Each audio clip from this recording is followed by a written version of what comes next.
Salam damai, sahabat Oase Rohani Katolik. Apa kabar Anda semua? Semoga semua sehat dan bersemangat di hari ini. Tuhan tidak pernah lelah mengampuni kita. Kitalah orang-orang yang lelah mencari belas kasihannya. Demikianlah kata bijak dari Paus Fransiskus. Berbahagia sekali karena hari ini kita semua ditemani oleh Pastor John Labatolok SDB dan saya Bernard Marita akan menemani Pastor John dan Anda semua sampai di penghujung acara nanti. Sekarang marilah kita sapa Pastor John yang sudah berada di studio untuk Anda semua.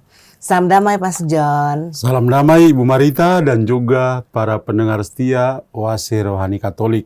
Salam sehat dan ketemu lagi. Ya, apa kabar Pastor John, sehat? Kabar baik dan sehat. Puji Tuhan. Baiklah sahabat Oase Rohani Katolik, marilah kita awali jumpa kita dengan sebuah doa yang akan dipimpin oleh Pastor John.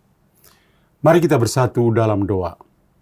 Dalam nama Bapa dan Putra dan Roh Kudus. Amin. Allah Bapa dalam surga, kami menyapa Engkau sebagai Bapa, sebagaimana diajarkan oleh Yesus Kristus Putramu kepada kami pada hari ini melalui doa Bapa kami. Kami mohon semoga kami senantiasa dekat dengan Engkau ya Bapa melalui Yesus Kristus Putramu yang telah menebus kami dari dosa-dosa yang sudah kami lakukan. Semoga kami juga mampu hidup sebagai anak-anak-Mu. Dan kami juga menolong sama kami yang lain supaya mereka juga ikut ambil bagian dalam hidup sebagai anak-anak-Mu. Terima kasih Tuhan, namun kami puji kini dan sepanjang masa. Amin. Dalam nama Bapa dan Putra dan Roh Kudus. Amin. Sahabat Oase Rohani Katolik, antifon pembuka kita untuk hari ini adalah, Ya Tuhan, Engkau sungguh baik dan suka mengampuni. Kasih setiamu berlimpah bagi semua yang berseru kepadamu. Pasanglah telinga kepada doaku ya Tuhan, dan perhatikanlah suara permohonanku. Bacaan hari ini diambil dari surat Rasul Paulus kepada jemaat di Galatia. Bab 2 ayat 1-2 dilanjutkan ayat 7-14. Saudara-saudara, 14 tahun setelah dipilih Tuhan, aku pergi ke Yerusalem bersama dengan Barnabas, dan Titus pun kubawa serta. Aku pergi ke sana membentangkan Injil yang kuberitakan di antara bangsa-bangsa, bukan Yahudi. Jangan sampai dengan percuma aku telah berusaha. Pada kesempatan itu, aku berbicara tersendiri dengan orang-orang yang terpandang. Mereka melihat bahwa kepadaku telah dipercayakan pemberitaan Injil bagi orang-orang tak bersunat. Sama seperti kepada Petrus bagi orang-orang bersunat. Maka mereka menjadi yakin, sebab sebagaimana Tuhan telah memberi Petrus kekuatan untuk menjadi rasul bagi orang-orang bersunat, demikian pula ia memberi aku kekuatan untuk menjadi rasul bagi orang-orang yang tak bersunat. Mereka pun menjadi yakin mengenai kasih karunia yang dianugerahkan kepadaku. Maka Yakobus, Kefas, dan Yohanes yang dipandang sebagai soko guru jemaat berjabat tangan dengan daku dan dengan Barnabas sebagai tanda persekutuan. Semua setuju bahwa kami pergi kepada orang-orang yang tak bersunat, sedangkan mereka kepada orang-orang yang bersunat. Mereka hanya minta kami agar tetap mengingat orang-orang miskin, dan hal itu sungguh-sungguh kuusahakan. Tapi waktu Kefas datang ke Antiokhia, aku terus terang menentang dia karena ia salah. Sebelum beberapa orang dari kalangan Yakobus datang, ia makan sehidangan dengan saudara-saudara yang tidak bersunat. Tetapi setelah mereka datang, ia mengundurkan diri dan menjauhi mereka karena takut akan saudara-saudara yang bersunat. Juga orang-orang Yahudi lain ikut berlaku munafik seperti dia, sehingga Barnabas sendiri terseret oleh kemunafikan mereka. Aku melihat bahwa kelakuan mereka itu tidak sesuai dengan kebenaran Injil. Maka aku berkata kepada Kefas di hadapan mereka semua, jika engkau seorang Yahudi, hidup secara kafir dan bukan secara Yahudi, bagaimanakah engkau dapat memaksa saudara-saudara yang tidak bersunat untuk hidup secara Yahudi? Demikianlah sabda Tuhan. Syukur kepada Allah. Sahabat Oase Rohani Katolik, marilah kita tanggapi sabda Tuhan dengan mazmur tanggapan. Pergilah ke seluruh dunia dan wartakanlah Injil. Pergilah ke seluruh dunia dan wartakanlah Injil. Pujilah Tuhan, hai segala bangsa. Megahkanlah Dia, hai segala suku bangsa. Pergilah ke seluruh dunia dan wartakanlah Injil. Sebab kasih-Nya hebat atas kita dan kesetiaan Tuhan untuk selama-lamanya. Pergilah ke seluruh dunia dan wartakanlah Injil. Sahabat Oase Rohani Katolik, sekarang marilah kita simak bersama Injil Suci menurut Lukas bab 11 ayat 1-4 yang akan disampaikan oleh Pastor John untuk kita semua. Haleluya, haleluya, haleluya, haleluya, haleluya, haleluya. Kalian akan menerima roh pengangkatan menjadi anak. Dalam roh itu kita akan berseru, Abba, ya Bapa. Haleluya, haleluya, haleluya. Tuhan bersamamu Dan bersama roh-roh. Inilah Injil Suci menurut Lukas. Dimuliakanlah Tuhan. Pada waktu itu, Yesus sedang berdoa di salah satu tempat. Ketika ia berhenti berdoa, berkatalah seorang dari murid-muridnya kepadanya, Tuhan, ajarlah kami berdoa, sebagaimana Yohanes telah mengajar murid-muridnya.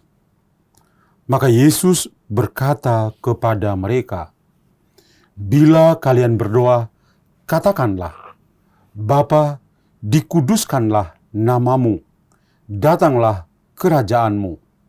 Berilah kami setiap hari makanan yang secukupnya, dan ampunilah dosa kami, sebab kami pun mengampuni yang bersalah kepada kami. Dan janganlah membawa kami ke dalam pencobaan. Demikianlah sabda Tuhan. Terpujilah Kristus. Sahabat Oase Rohani Katolik, setelah kita menyimak firman-firman Tuhan pada hari ini, marilah kita simak bersama permenungan yang akan disampaikan oleh Pastor John untuk kita semua. Silakan Pastor. Para pendengar setia Oase Rohani Katolik dan Ibu Marita yang saya kasih dalam Kristus. Hari ini di hari Rabu, pekan biasa yang ke-27, sabda Tuhan yang kita dengar memang sangat bermakna. Di dalam bacaan pertama, kita mendengar kesaksian iman dari Santo Paulus. Ya, Santo Paulus, kalau kita membaca tulisannya pada jemaat di Galatia, khususnya di bab yang kedua, penekanannya adalah bahwa kita semua itu memperoleh keselamatan hanya di dalam Yesus Kristus. Karena itu, dia mengingatkan kita supaya kita atau para pendengarnya atau orang-orang pada zaman itu untuk tidak tergantung penuh pada hukum Taurat.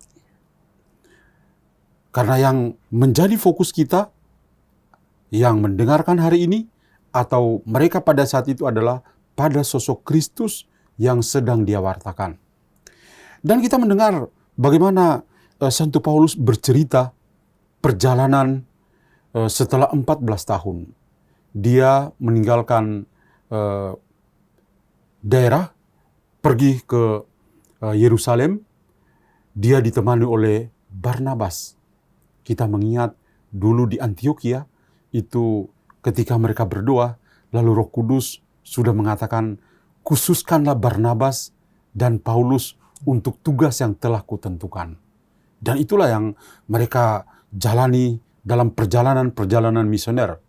Dan bacaan kita hari ini lebih berhubungan dengan perjalanan misioner Santo Paulus yang pertama. Ya. Nah, ketika mereka pergi ke Yerusalem, kemudian sekembalinya dari sana, mereka lalu pergi ke satu tempat yang kita dengar hari ini, yaitu daerah Galatia. Galatia itu tempat yang di zaman modern ini lebih dikenal dengan Ankara atau di daerah Turki sekarang ini. Nah, ketika tiba di daerah Galatia, hal-hal menarik yang muncul adalah Paulus yang ditemani oleh Barnabas itu punya satu pilihan. Pilihan yang ditentukan oleh Tuhan sendiri kepada mereka. Bahwa dia punya misi untuk orang-orang yang tidak bersunat. Orang-orang yang bukan Yahudi. Sedangkan dia lalu membandingkan, kalau Kefas atau kita kenal Petrus, dia itu punya tugas khusus yang Tuhan berikan. Yaitu dia mewartakan Injil kepada orang-orang yang bersunat atau orang-orang Yahudi. Ya, ini membuat kita lalu mengingat bahwa di dalam Kisah Para Rasul ada sebuah kisah tentang pertentangan di tubuh jemaat, terutama ketika di Antioquia yang di Syria. Orang-orang dari Yerusalem datang dan mengatakan, kalau kamu mau selamat, kamu harus disunat. Maka terjadilah yang namanya konsili Yerusalem yang terkenal itu. Dan Paulus dan Barnabas yang pergi ke sana itu. Nah, jadi Paulus sudah punya tugas khusus. Dan dia mau jalani dengan baik. Sementara Petrus atau Kefas sebagai pimpinan itu dikhususkan untuk tugas yang juga istimewa, pewartaan kepada orang-orang Yahudi atau kaum yang bersunat. Hanya saja ketika Paulus menjelaskan ini kepada orang-orang benar atau orang-orang terpandang, tapi kita dengar terutama di bagian-bagian terakhir dari bacaan pertama, ternyata ada pertentangan juga. Paulus itu orang yang sangat konsisten. Dia mengatakan, saya sudah mendapat tugas dari Tuhan untuk mewartakan Injil kepada kaum yang tidak bersunat. Kefas atau Petrus kepada kaum yang bersunat. Tetapi ketika dia melihat bahwa Petrus itu ternyata tidak konsisten. Dalam arti apa? Dia mulanya itu makan bersama dengan orang-orang yang tidak bersunat. Tetapi ketika melihat orang-orang yang bersunat atau orang-orang Yahudi, dia lalu memilih untuk menjauh dari orang-orang yang tidak bersunat itu. Karena dia takut dengan orang-orang Yahudi itu, orang-orang yang bersunat. Nah, disinilah muncul konflik di antara Petrus dan Paulus. Konfliknya adalah Paulus benar-benar menegur Kefas atau Petrus di depan umum, mengatakan, kok kamu nggak konsisten ya? Dan kita mendengar pada bagian terakhir dari bacaan pertama tadi, di mana dia katakan, jika engkau seorang Yahudi hidup secara kafir dan bukan secara Yahudi, bagaimanakah engkau dapat memaksa saudara-saudara yaitu yang tidak bersunat untuk hidup secara Yahudi? Jadi Paulus mau supaya Petrus itu harus fleksibel juga. Kalau sudah sama-sama dengan orang yang bersunat, jangan pura-pura dong. Atau dengan kata yang dipakai oleh Paulus, jangan munafik. Ya. Karena mereka adalah manusia-manusia juga yang perlu dihargai. Nah, bacaan pertama ini punya makna yang sangat indah karena sangat membantu kita untuk yang pertama, kita harus selalu konsisten dalam iman kita. Paulus itu dalam kesaksiannya mengatakan Tuhan itu menampakkan dirinya setelah bangkit kepada dia seperti seorang anak yang lahir sebelum waktunya. Ya, Paulus mengatakan seperti itu dalam suratnya kepada jemaat di Korintus. Jadi dia meskipun yang paling terakhir, tapi dibandingkan dengan Petrus dan teman-temannya ya sebagai rasul, tapi dia begitu konsisten. Saya sudah dengan kaum yang tidak bersunat, saya akan tetap dengan mereka. Itu. Nah, jadi konsistensi iman itu menjadi satu hal yang sangat bagus dalam diri Santo Paulus. Kemudian kesetiaan. Paulus sangat setia. Ya. Apa yang dia sudah terima dari Tuhan, dia coba untuk melakukannya dengan sebaik-baiknya. Dan yang ketiga adalah Paulus itu seorang pemimpin. Maka dia punya integritas. Dia dengan kuasa dan wibawa yang Tuhan berikan, dia berusaha untuk benar-benar menjadi seorang rasul dalam perjalanan misioner yang pertama ini. Dan satu hal yang juga muncul dalam bacaan pertama adalah fokus perhatian dia adalah orang-orang miskin. Mereka-mereka inilah yang patut untuk dilayani dan mereka-mereka juga yang punya hak untuk memperoleh keselamatan. Jadi dalam bacaan pertama kita melihat ya di sosok Santo Paulus kita menemukan nilai-nilai tertentu yang tadi saya sampaikan. Santo Petrus meskipun punya kelemahan-kelemahan tertentu karena sangat manusiawi, takut, tetapi dia juga akhirnya memberikan dirinya secara total kepada Kristus. Itu yang indah dari bacaan pertama. Pastor, apa yang membedakan orang yang bersunat dengan tidak bersunat? Bagaimana mereka bisa membedakannya, Pastor? Iya, istilah bersunat dan tidak bersunat itu begini ya. Itu kalau dalam pemahaman dalam kitab Perjanjian Lama ya, itu umat Israel itu selalu keras kepala, tidak konsisten ya. Mereka juga mudah sekali untuk atau rapuh sekali ya iman mereka kepada Tuhan. Maka mereka menyembah berhala dan lain sebagainya. Maka Tuhan mau supaya ada tanda-tanda lahiriah. Dan salah satu tanda lahiriah yang ditunjukkan kepada umat Israel adalah dengan bersunat. Jadi sunat dalam arti yang sangat fisik seperti yang sekarang ini ya. Tetapi sebetulnya sunat itu punya makna yang sangat spiritual. Makna spiritualnya adalah bahwa orang-orang yang keras hati itu atau yang suka jatuh dalam dosa itu, mereka harus mengalami sunat secara rohani, yaitu pertobatan radikal yang harus ada di dalam hati mereka. Jadi sunat bukan lagi sunat secara fisik, tapi sunat secara rohani, yaitu hatinya. Hatinya harus betul-betul berbalik kepada Tuhan. Nah, jadi ketika kita mendengar bahwa kaum yang bersunat dan tidak bersunat, ya, tidak dilihat melulu secara fisik, tetapi yang dilihat adalah orang-orang Yahudi dan non-Yahudi.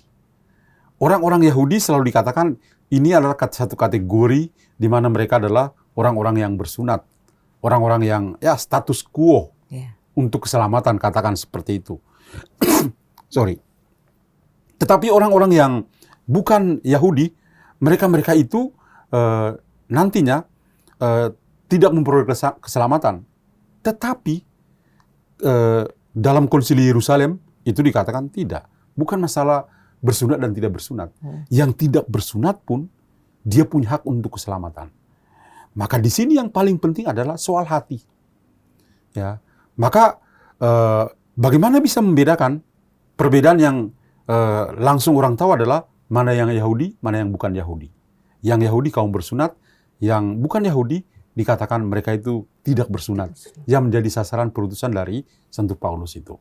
Tapi yang paling dalam adalah entah Yahudi atau non-Yahudi, bukan Yahudi, apakah hati mereka betul-betul terbuka kepada Tuhan. Itu yang paling tepat. Ya. Terima kasih, Pastor. Bagaimanakah sikap Paulus terhadap kedua kaum itu, Pastor? Apakah dia cukup adil atau bagaimana sikapnya terhadap mereka? Nah, kita harus melihat Santo Paulus itu kan seorang Yahudi. Ya. Jadi pasti secara langsung dia adalah kaum Yahudi, kaum bersunat sebenarnya. Ya. Tetapi sebagaimana diakui dalam suratnya kepada jemaat di Galatia yang kita dengar hari ini, dia mengatakan Tuhan sudah menentukan saya untuk menjadi rasul bagi orang-orang yang bukan Yahudi. Ya. Sedangkan Petrus itu ditentukan oleh Tuhan menjadi rasul untuk orang-orang yang merupakan kaum bersunat atau orang-orang Yahudi. Ya. Maka meskipun dia seorang Yahudi, tetapi dia sangat toleran dengan orang Yahudi maupun orang yang bukan Yahudi. Bagi dia, apa yang Tuhan berikan kepada dia atau yang Tuhan perintahkan kepada dia, itu yang dia pegang teguh. Dia konsisten. Tuhan kasih petunjuk bagi saya untuk orang-orang bukan Yahudi. Maka dia lalu melayani orang-orang Yahudi. Apakah itu berarti dia menolak orang Yahudi? Tidak. Karena dia juga orang Yahudi. Iya. Gitu. Ya, terima kasih, Pastor. Adakah pesan-pesan Pastor untuk sahabat Oase Rohani Katolik dari bacaan pertama hari ini? Ya, sebagaimana saya katakan tadi bahwa dari bacaan pertama itu kita belajar banyak hal. Hal yang pertama tadi saya singgung adalah bahwa dari Santo Paulus kita belajar tentang apa artinya menjadi pribadi yang konsisten di dalam iman. Dia sangat terbuka setelah dia menjadi murid Kristus. Sangat terbuka dan dia mau supaya Injil itu dikenal oleh semua lapisan. Dan apa yang dia ungkapkan, itu juga yang dia hayati. Itu saya melihatnya sebagai konsistensi dari Santo Paulus.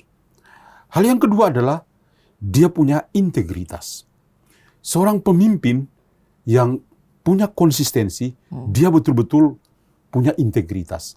Apa yang dia ungkapkan itu betul-betul penuh dengan kuasa dan wibawa sebagai seorang pemimpin. Maka dia juga berbicara kepada orang-orang yang terpandang di Galatia, tapi juga kepada orang-orang miskin yang menjadi sasaran perutusan dari dia pada saat itu di Galatia. Lalu satu lagi adalah pilihan gereja sejak zaman Santo Paulus di Galatia adalah untuk orang-orang miskin. Maka kita yang mendengarkan bacaan pertama hari ini akhirnya terpanggil untuk memiliki satu misi yang sangat bagus dalam gereja.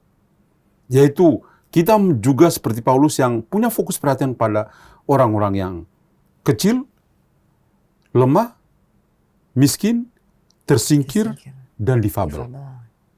Orang-orang inilah yang harus kita sapa. Dan bagi saya, kehadiran Paus Fransiskus di Indonesia saat itu benar-benar sangat menginspirasi. Dengan kehadirannya yang begitu sederhana, sapanya bukan hanya orang-orang di atas, tapi orang-orang kecil, dia menyapa. Dan bukan hanya orang-orang Katolik, orang-orang yang bukan Katolik juga dia sapa.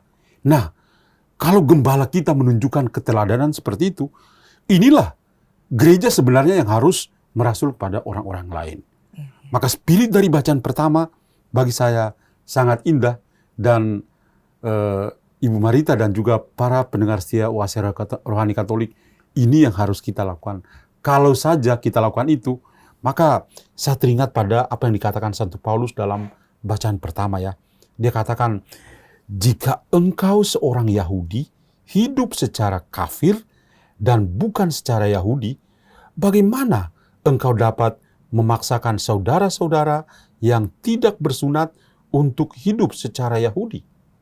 Kalau saya mau tambahkan dengan versi kita saat ini, jika engkau seorang Katolik hidup secara kafir dan bukan secara Katolik, bagaimana engkau dapat memaksa saudara-saudara yang tidak bersunat untuk hidup secara Katolik atau saudara-saudara yang bukan Katolik untuk hidup secara Katolik. Jadi butuh kesaksian yang nyata. Ya. Itu. Terima kasih, Pastor. Baiklah, sahabat Oase Rohani Katolik, kita cukupkan dahulu perbincangan di bagian pertama ini. Dan kami akan kembali setelah jeda berikut ini.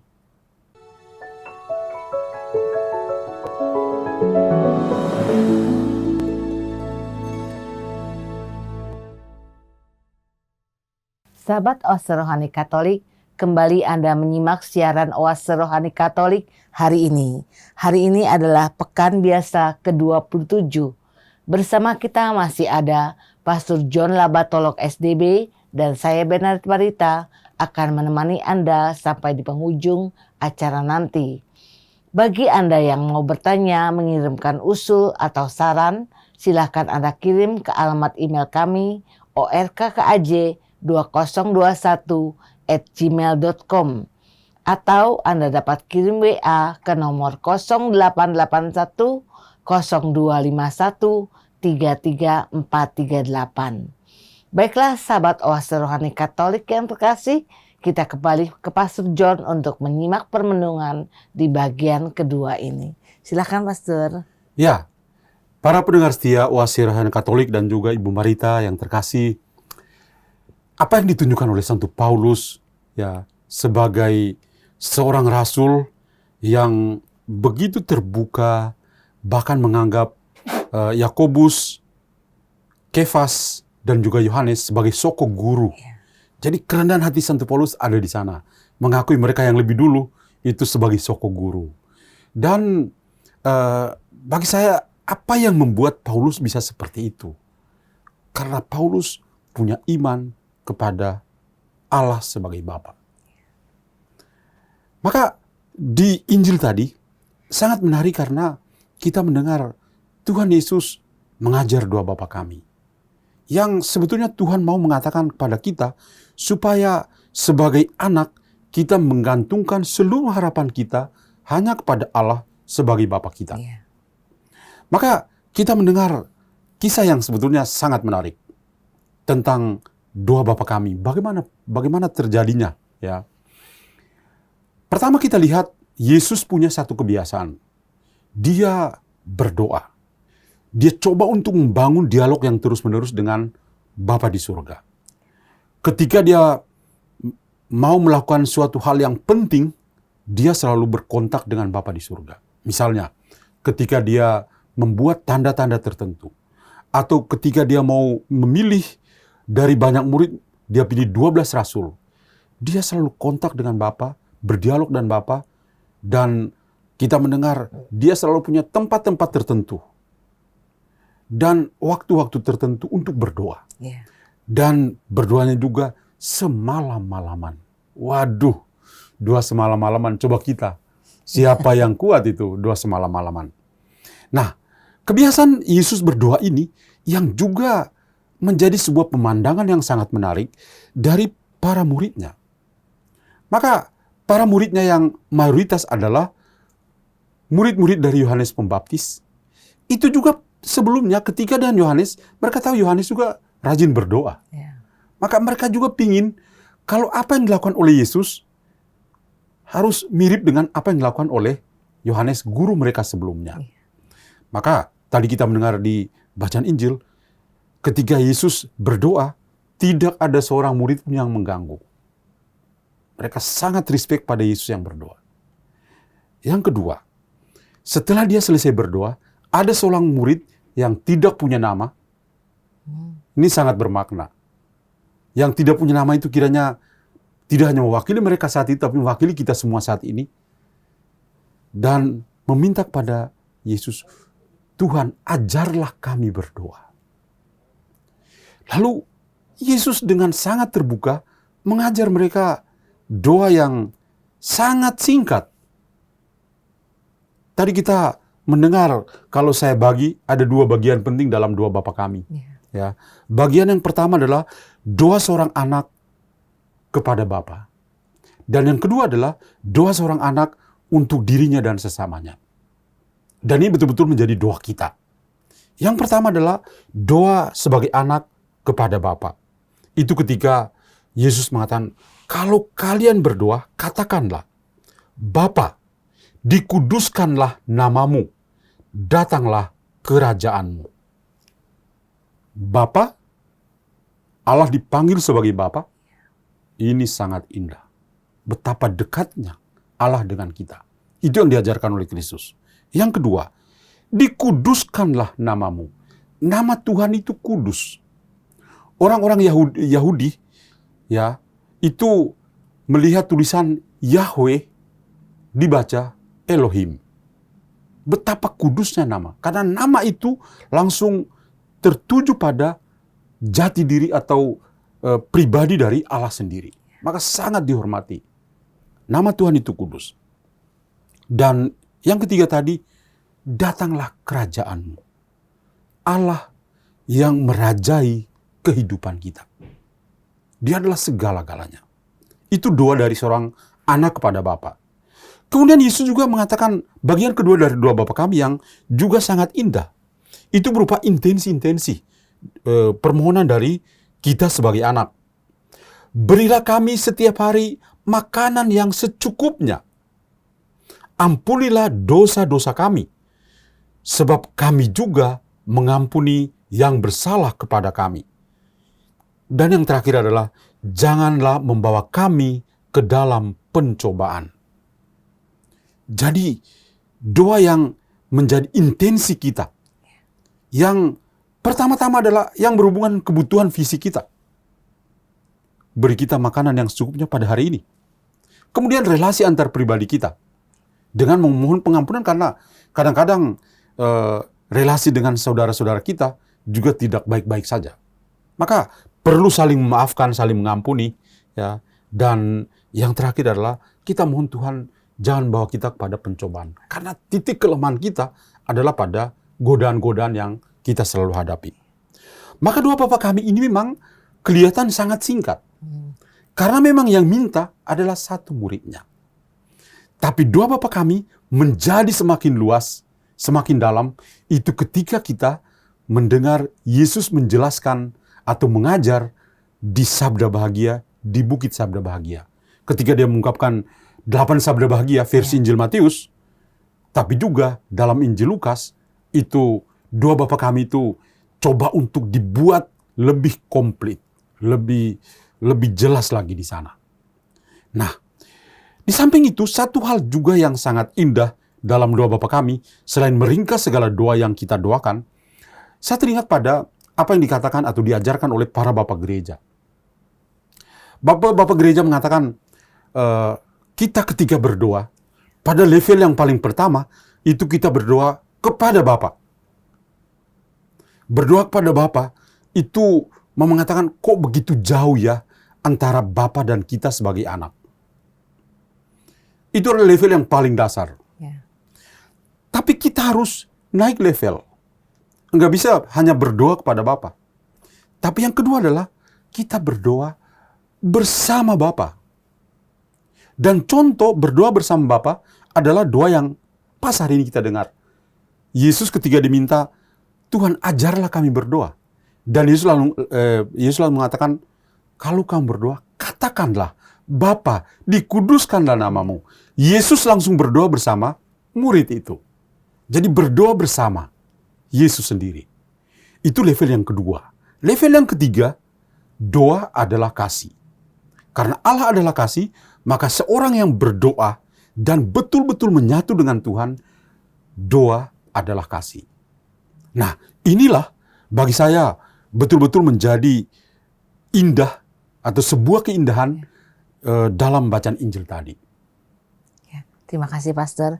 Pastor, apakah ketekunan kita dalam doa dapat memberi pengaruh baik secara pendalaman iman bagi orang sekitar yang melihatnya, Pastor? Pertanyaan yang sangat bagus, Ibu Marita.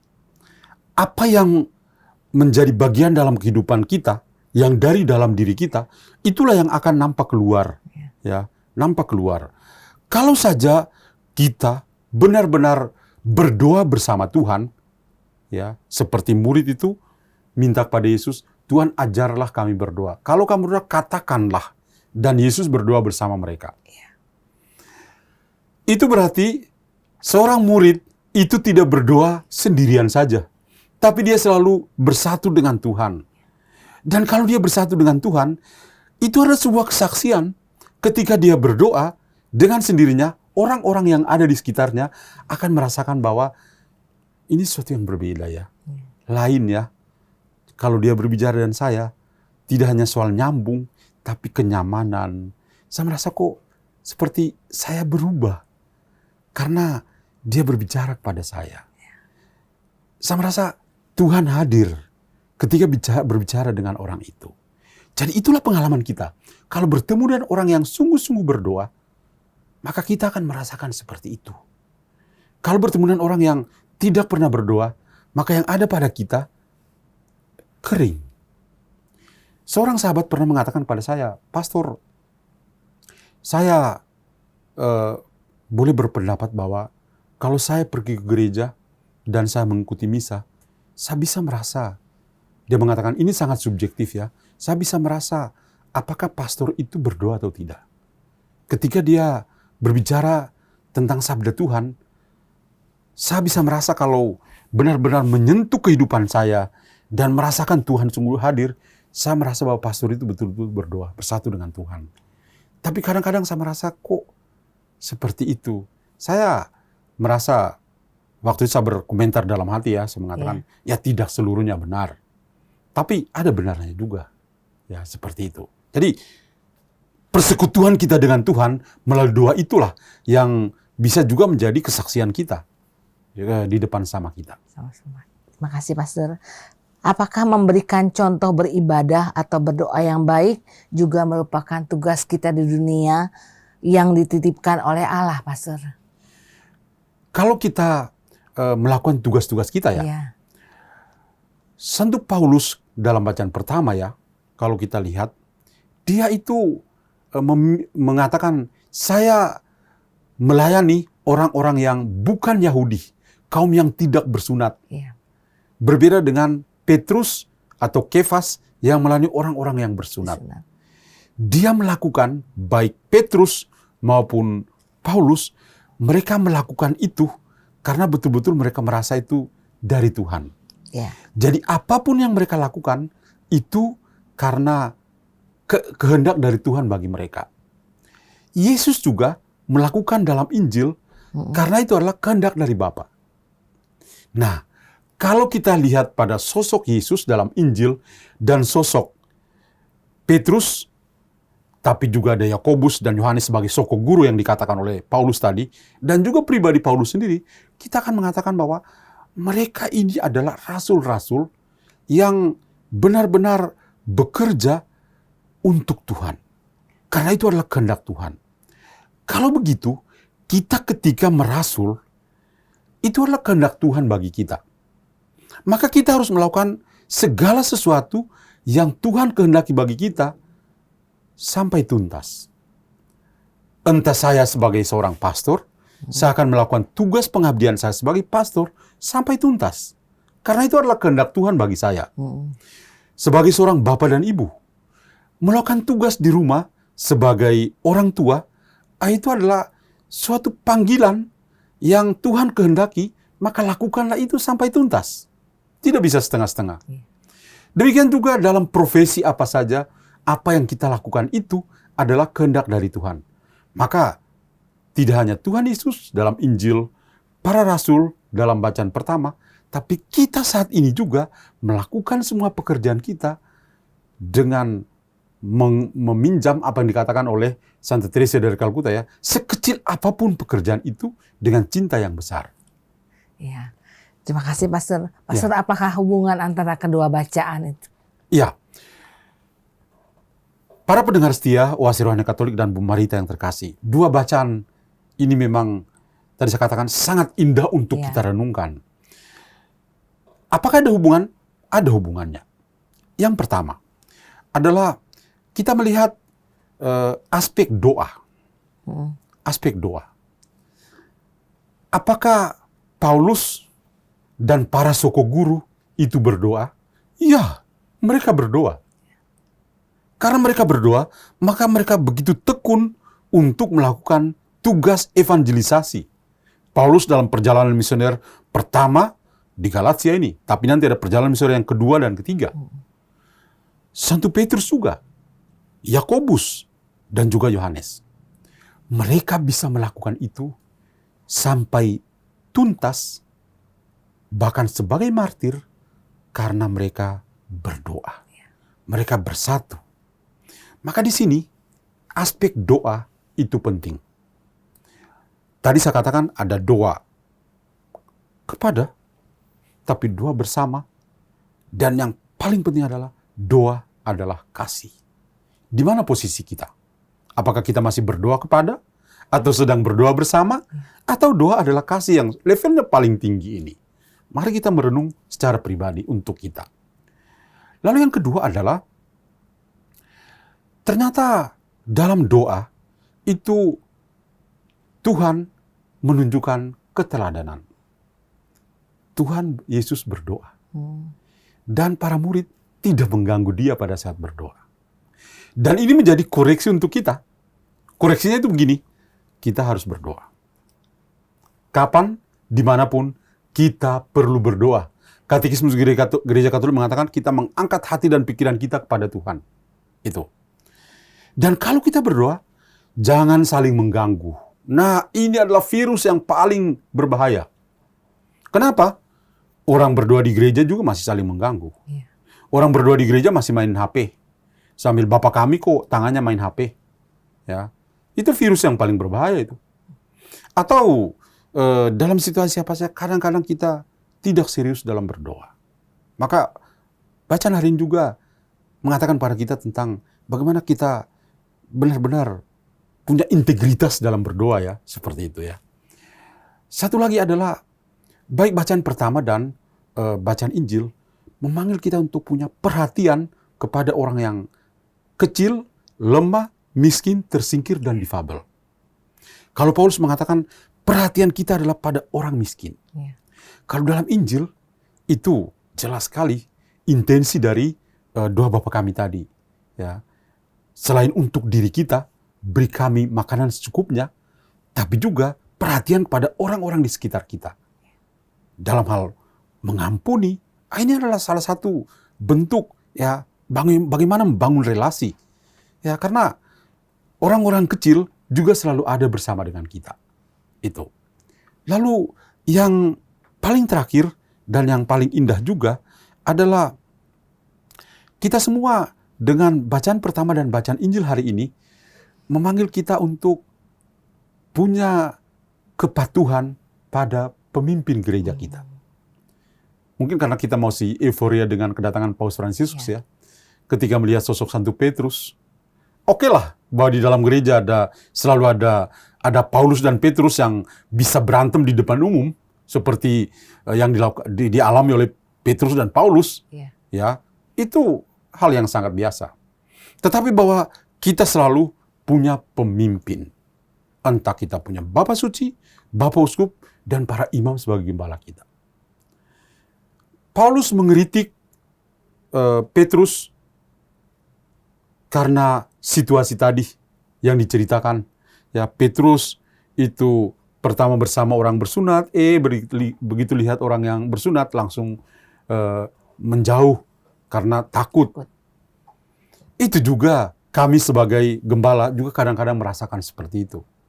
Apakah umat bisa memberikan kritikan pada para gembala? Iya, bisa. Paulus bisa omong pada Petrus. Tapi tadi juga kita mendengar dalam bacaan pertama, Paulus dan Barnabas itu berjabatan tangan dengan Yakobus, dengan Kefas, dan Yohanes. Saling berjabatan tangan itu adalah persekutuan. Jadi ini juga sangat indah. Jadi antara bacaan pertama dan juga bacaan Injil, saya katakan yang terakhir ini adalah soal bagaimana saling mengampuni satu sama lain. Antara umat dengan gembalanya, antara umat dengan umat, atau antara para gembala sendiri. Ya, mari kita saling mengampuni dan berjabatan tangan menjadi satu persekutuan. Itu kira-kira pesan yang indah. Terima kasih, Pastor. Ya.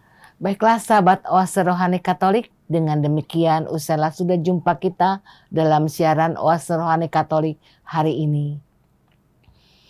Pastor John Labatolok STB dan saya Benet Marita undur pamit dari ruang dengar Anda. kami mengucapkan salam damai, tetap semangat dan tersenyum. Dan Kita tutup jumpa kita dengan doa penutup dan berkat Tuhan melalui Pastor John. Mari kita bersatu dalam doa. Dalam nama Bapa dan Putra dan Roh Kudus. Amin. Amin. Tuhan, kami sangat berterima kasih, kami sangat bersyukur kepadamu, karena hari ini Engkau sungguh menyapa kami. Engkau sendiri melalui Yesus Kristus Putramu mengajar kami berdoa dan menyapa Engkau sebagai Bapa. Engkau juga mengetahui bahwa kami kadang-kadang juga menjadi Paulus dan Petrus di dalam gerejamu yang bisa berkonfrontasi satu sama lain, bisa bertengkar satu sama lain. Tapi Engkau juga yang mau supaya kami saling berjabatan tangan, saling mengampuni satu sama lain. Semoga gerejamu tetap menampakkan persekutuan, meskipun banyak perbedaan, tapi persekutuan yang boleh kami bangun karena kami mengimani Engkau sebagai satu-satunya Allah yang menyelamatkan kami melalui Yesus Kristus Putramu. Semoga dalam bulan Maria ini juga kami percayakan semua intensi kami melalui perantaran Bunda Maria yang selalu menolong untuk bisa membawa kami semakin dekat dengan Yesus Kristus Putramu yang mengajar kami menyapa Engkau sebagai Bapa. Maka kami juga dalam bulan Rosario ini mendoakan satu kali Salam Maria. Salam Maria, penuh rahmat Tuhan sertamu, terpujilah engkau di antara wanita, dan terpujilah buah tubuhmu Yesus. Santa Maria, Bunda Allah, doakanlah kami yang berdosa ini, sekarang dan waktu kami mati. Amin. Tuhan bersamamu. Dan bersama rohmu. Semoga Allah yang Maha Kuasa memberkati saudara sekalian, Bapa dan Putra dan Roh Kudus. Amin. Terima kasih, Pastor. Sama-sama. Baiklah sahabat Oase Rohani Katolik, sampai jumpa lagi di siaran Oase Rohani Katolik berikutnya. Tuhan memberkati.